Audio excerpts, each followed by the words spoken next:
Hello friends, आज हम इस वीडियो में BPSC TRE question bank series का सेट 33 देखेंगे, जिसमें महत्वपूर्ण प्रश्नों को डिस्कस करेंगे। इससे पहले ऑलरेडी हमने 32 सेट करा रखा है। इन सभी वीडियो का लिंक डिस्क्रिप्शन में दिया हुआ है या फिर आप प्लेलिस्ट में जाके देख सकते हैं। अगर इन सभी का पीडीएफ फाइल चाहिए तो हमारा टेलीग्राम चैनल ज्वाइन कर सकते हैं। टेलीग्राम चैनल का लिंक डिस्क्रिप्शन में दिया हुआ है। ठीक, तो चलिए फिर शुरू करते हैं और देखते हैं आज का पहला सवाल। आज का पहला सवाल लेने से पहले थोड़ा सा हम डिस्कस करें कि आखिर हमें प्रीवियस ईयर पेपर क्वेश्चंस क्यों सॉल्व करनी चाहिए, क्यों हमें पढ़ना चाहिए। तो देखिए, इससे कई बेनिफिट हैं। पहला तो ये फ़ायदा है कि जब आप प्रीवियस ईयर पेपर पढ़ते हैं तो पेपर का डिफ़िकल्टी लेवल पता चलता है कि किस डिफ़िकल्टी लेवल तक क्वेश्चंस पूछा जा रहा है और उस डिफ़िकल्टी लेवल में हमारा लेवल कहाँ तक है, हमारी जो तैयारी है वो कहाँ तक है। क्या तैयारी जो कर रहे हैं उससे और भी ज़्यादा मेहनत करने की ज़रूरत है, या फिर जितना कर रहे हो थोड़ा बहुत एफर्ट लगाने से मेरा काम हो जाएगा। तो पहला ये चीज़ फ़ायदा होता है, क्वेश्चंस का लेवल से समझ में आता है कि हाँ क्वेश्चंस किस लेवल का है और हमें किस तरह की तैयारी करनी है। तो मोटा मोटी ये हमें अंदाज़ा लगाने में आसानी हो जाती है। ठीक है, दूसरा पॉइंट ये हमें पता चलता है इससे कि आखिर ये क्वेश्चंस जो बीपीएससी या फिर कोई भी एग्जाम जो आप तैयारी कर रहे हैं, पता चलता है कि क्वेश्चंस किस किताब से या कहाँ से ज़्यादा क्वेश्चंस पूछे जा रहे हैं और किस तरीके का क्वेश्चन पूछे जा रहे हैं और किस तरह क्वेश्चंस घुमा के पूछा जाता है। तो इस तरह से पता चलता है, अंदाज़ा लगा पाते हैं, एक मोटा मोटी अनुमान लग जाता है कि आखिर क्वेश्चंस का लेवल क्या है, किस तरह से क्वेश्चन पूछा जा सकता है, कैसे क्वेश्चन को घुमा के पूछा जाता है ना। तो ये सब चीज़ों को हम पहले से प्रिपेयर्ड हो पाते हैं। इसीलिए हम लोगों को previous year paper question solve करनी चाहिए। और क्वेश्चन से रिपीट भी होते हैं, एक दो क्वेश्चन से जरूर रिपीट होते हैं, तो वहाँ से कुछ फ़ायदा हो जाते हैं। एक नंबर भी अगर सोचिए, अगर आप एग्जाम में ज़्यादा लेकर के आते हैं तो आप लाखों लोगों से आगे हैं। अब रेलवे ग्रुप डी में आप देखिएगा ना, एक नंबर से लाखों बच्चे पीछे छूट जाते हैं। तो मायने रखता है एक नंबर। तो प्रीवियस ईयर पेपर देखने से ये फ़ायदा होता है, क्वेश्चन रिपीट होते हैं, है ना। तो इसीलिए हम सभी को प्रीवियस ईयर पेपर देखनी चाहिए, सॉल्व करनी चाहिए और मन से देखनी चाहिए। ठीक है, तो चलिए अब शुरू करते हैं और देखते हैं आज का पहला सवाल। आज का पहला सवाल है, मस्तिष्क के कौन से भाग रक्तचाप का नियंत्रित करते हैं। सवाल है, मस्तिष्क के कौन से भाग रक्तचाप को नियंत्रित करते हैं। ऑप्शन दे रखा है, रीढ़ की हड्डी, खोपड़ी, हाइपोथैलेमस।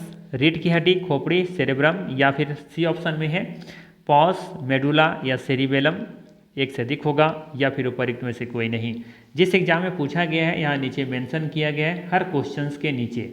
ठीक है, हर क्वेश्चन के नीचे मेंशन किया गया है वो किस एग्जाम में पूछा गया है, तो आप लोग देखते चलिएगा। इसका सही आंसर होगा यहाँ पे ऑप्शन नंबर ए, इसका बिल्कुल ही सही है। रीढ़ की हड्डी, खोपड़ी और हाइपोथैलेमस ये सभी रक्तचाप को नियंत्रित करते हैं। ये सभी मस्तिष्क के भाग हैं। ठीक है, और ये सभी देखेंगे तो ये रक्तचाप को क्या करते हैं, नियंत्रित करते हैं।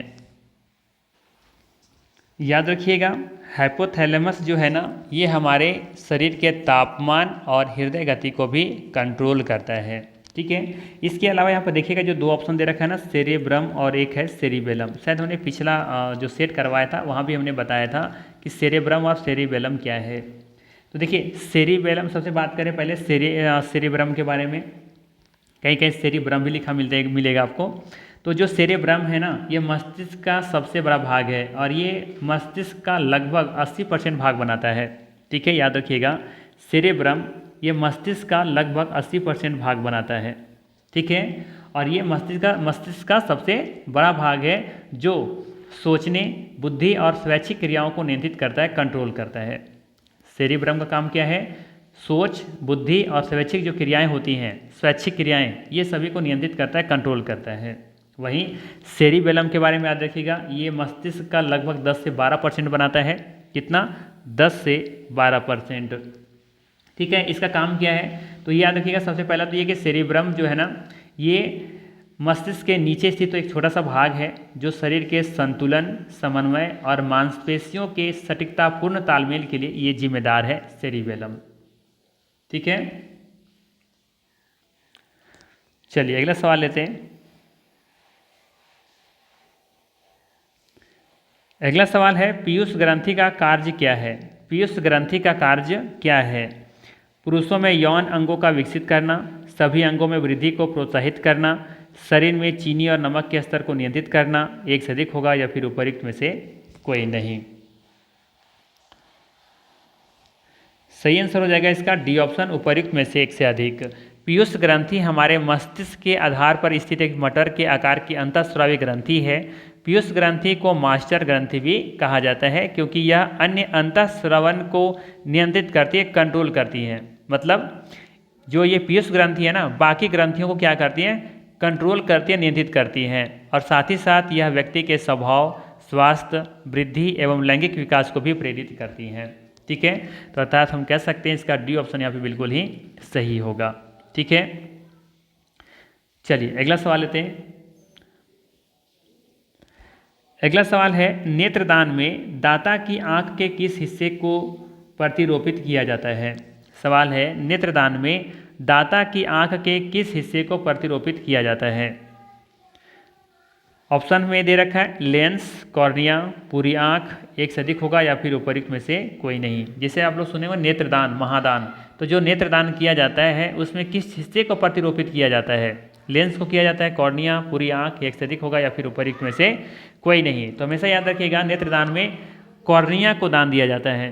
ठीक है, कॉर्निया जो कि ये आंख का सबसे बाह्य परत होता है और एक ठोस होता है और पारदर्शी होता है। ठीक है, देखिए ये वाला पार्ट आप देख रहे होंगे यहाँ से कॉर्निया, ये पार्ट दिख रहा है ना, ये वाला जो पार्ट दिख रहा होगा ये कॉर्निया है। ठीक है, देख सकते हैं ये कॉर्निया है, इसी को दान दिया जाता है, नेत्रदान जिसे आप कहते हैं। ठीक है, उसी के नीचे आप देखेंगे तो ये वाला जो पार्ट है ना, ये पार्ट, ये वाला, ये कहलाता है ये आइरिस, जिसे कहते हैं पारितारिका। ठीक है, क्या कहा जाता है, पारितारिका। और ये आँखों का रंग डिसाइड करता है। जैसे बोलते हैं ना किसी का आँख लाल है, ब्राउन है, ब्लैक है ना, तो ये जो है ना, ये कौन सा तय करता है, ये आइरिस करता है, पारितारिका करता है। ठीक है, इसके बाद देखेंगे इसी पारितारिका के ठीक बीच में एक ब्लैक कलर का आपको पार्ट दिखेगा जिसे बोलते हैं पुपिल, जिसे पुतली कहते हैं। ठीक है, जो कि एक पारदर्शी होता है, आँखों में जो प्रकाश प्रवेश करता है ना, इसी पुतली के माध्यम से प्रवेश करता है। और इसके पीछे होता है यहाँ पे, ये होता है रेटिना, जो कि प्रतिबिंब कहाँ बनता है, इसी रेटिना पर बनता है पीछे, यहाँ पे नहीं, माफ़ कीजिएगा, ये यहाँ पे, ये यहाँ, ये देखिएगा यहाँ पे, ये क्या है, रेटिना है, प्रतिबिंब यहीं पे बनता है। ठीक है, ये क्या है, ये लेंस है। और आँख जानते होंगे आप लोग कि आँखों में किस तरह का लेंस लगा होता है, उत्तल लेंस लगा होता है। उत्तल लेंस का काम क्या है, वास्तविक प्रतिबिंब बनाना और उल्टा बनाना। अर्थात कह सकते हैं कि अगर ये उत्तल लेंस है तो आँखों के पीछे रेटिना पर प्रतिबिंब वास्तविक बनेगा और कैसा बनेगा, उल्टा बनेगा। आई बात समझ में। चलिए, तो समझ में आ गया आइरिस क्या है। ठीक है, और आइरिस का एक दूसरा काम ये है कि जो पुपिल होता है ना, जो पुतली होता है, उसे बड़ा छोटा करता है। मतलब कि कह सकते हैं एडजस्ट करने का काम कौन करता है, आइरिस ही है, या कह सकते हैं पारितारिका ही है जो पुतली को बड़ा या छोटा करता है। जैसे कि धूप में आप जाएंगे तो पुतली क्या हो जाएगा, छोटा हो जाएगा, क्योंकि आँखों में प्रवेश जो प्रकाश है कम चाहिए होगा, तो कम चाहिए होगा तो इसका मतलब पुतली क्या हो जाएगा, छोटा हो जाएगा। तो ये छोटा करने का काम किसका है, ये आइरिस का काम है। इसी तरीके से आप अंधेरे में जाएंगे तो पुतली बड़ा हो जाएगा। ठीक है, तो इसका मतलब कि प्रकाश वहाँ पे अब ज़्यादा आपको चाहिए। ठीक है, तो ये बड़ा छोटा काम करने का काम कौन करता है, ये आइरिस करता है, पारितारिका करता है। लेकिन प्रवेश जो प्रकाश होता है कहाँ से होता है, पुतली से होता है। पुतली पारदर्शी माध्यम होता है और बाकी जो पार्ट है ना वो अपारदर्शी होता है। ठीक, चलिए अगला सवाल लेते हैं। अगला सवाल है, अंडाशय द्वारा कौन सा कार्य किया जाता है। अंडाशय द्वारा कौन सा कार्य किया जाता है। ऑप्शन है डिम्ब का निर्माण, प्रोजेस्टेरोन का निर्माण, प्रोजेस्टेरोन का स्राव, एस्ट्रोजन का स्राव, एक से अधिक होगा या फिर उपरोक्त में से कोई नहीं। सवाल अच्छा है, अंडाशय द्वारा कौन सा कार्य किया जाता है। तो सबसे पहले तो ये समझिए कि अंडाशय पुरुषों में पाया जाता है या फिर महिलाओं में। तो याद रखिएगा अंडाशय महिलाओं में पाया जाता है।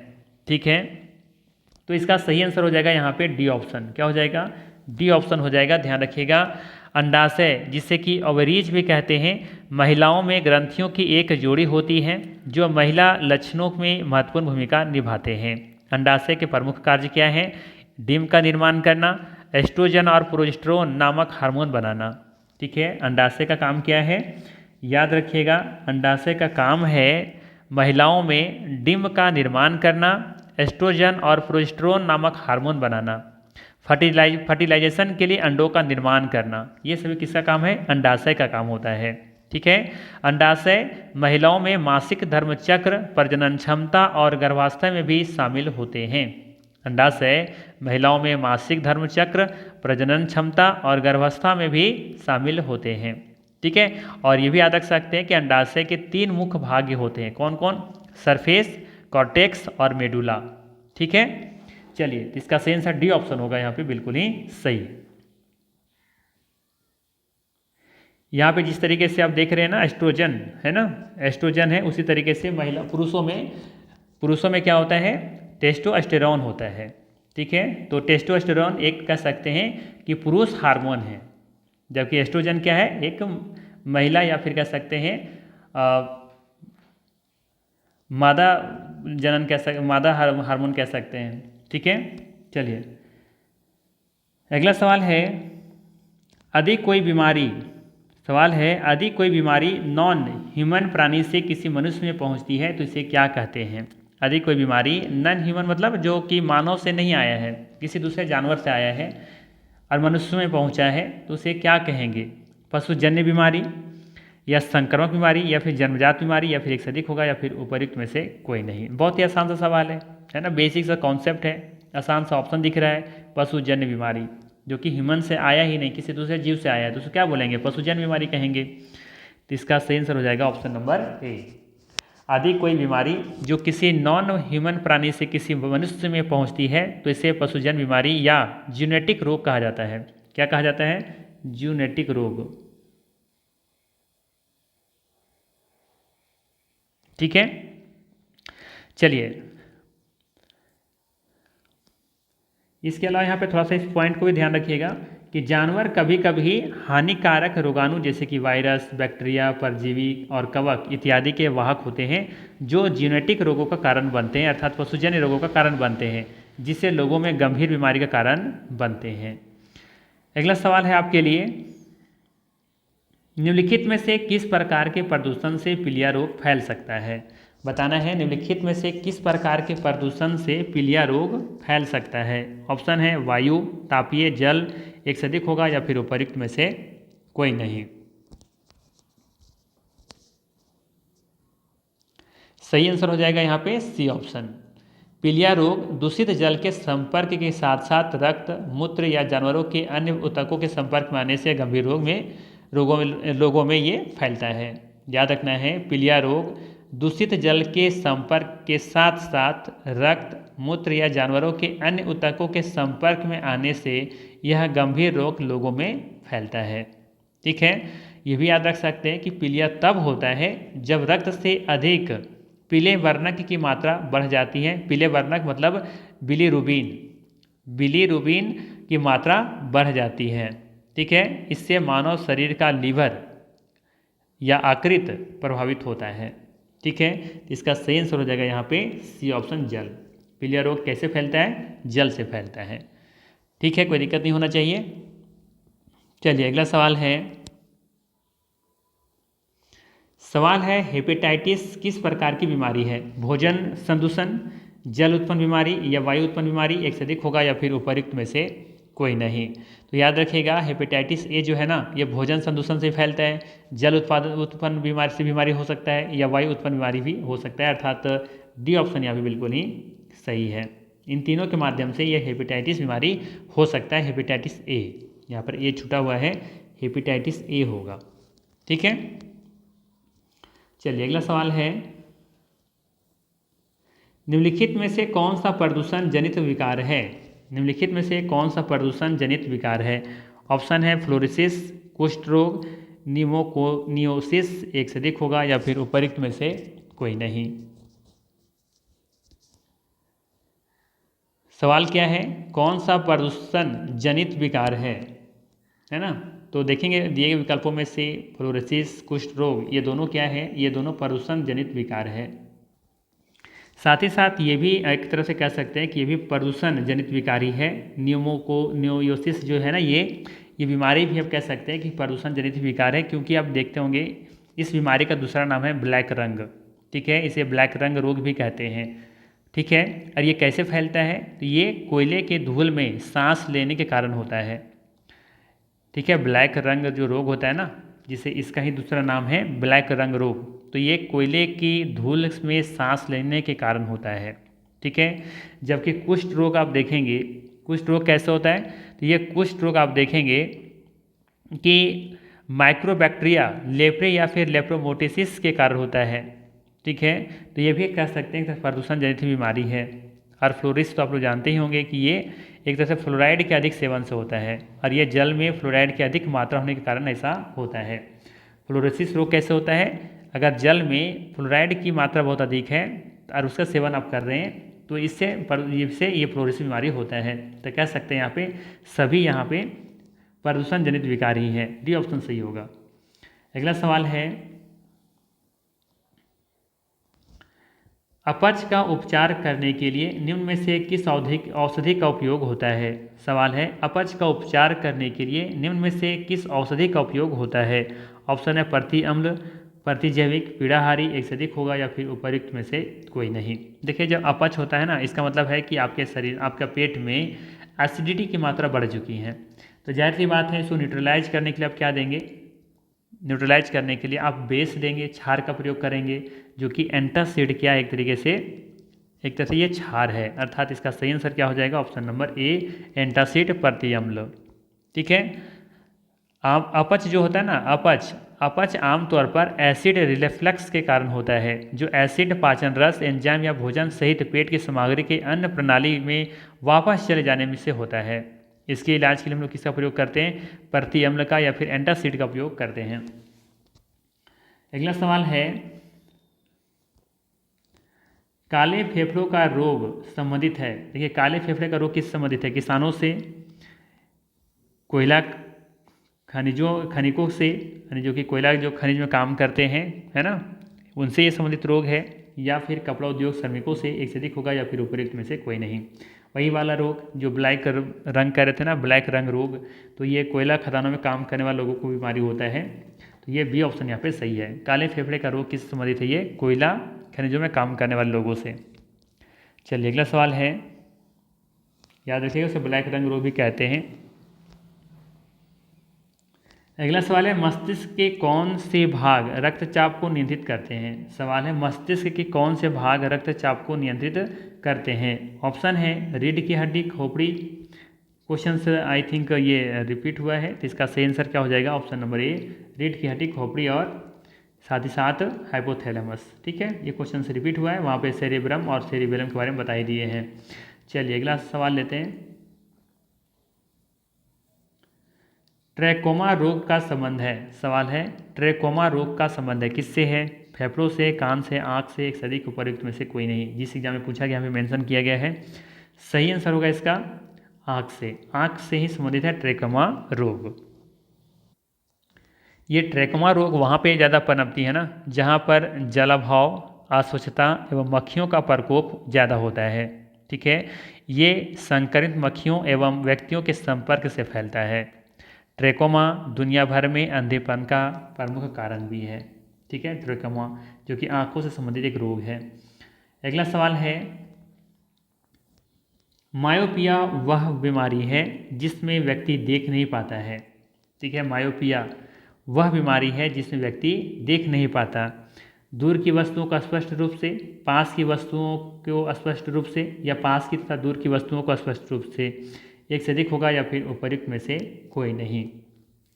मायोपिया मतलब होता है निकट दृष्टि दोष। मायोपिया का हिंदी में क्या बोलते हैं? निकट दृष्टि दोष। निकट दृष्टि दोष में क्या होता है कि हम दूर की वस्तुओं को नहीं देख पाते हैं। ठीक है, तो इसका सही आंसर क्या हो जाएगा यहाँ पे? Option number A. निकट दृष्टि दोष में हम दूर की वस्तुओं को स्पष्ट रूप से नहीं देख पाते हैं, याद रखना है। जबकि दूर दृष्टि दोष में हम लोग क्या करते हैं? उसमें हम लोग पास की वस्तुओं को नहीं देख पाते हैं। ठीक है, ये उल्टा चलता है, थोड़ा सा ध्यान रखिएगा।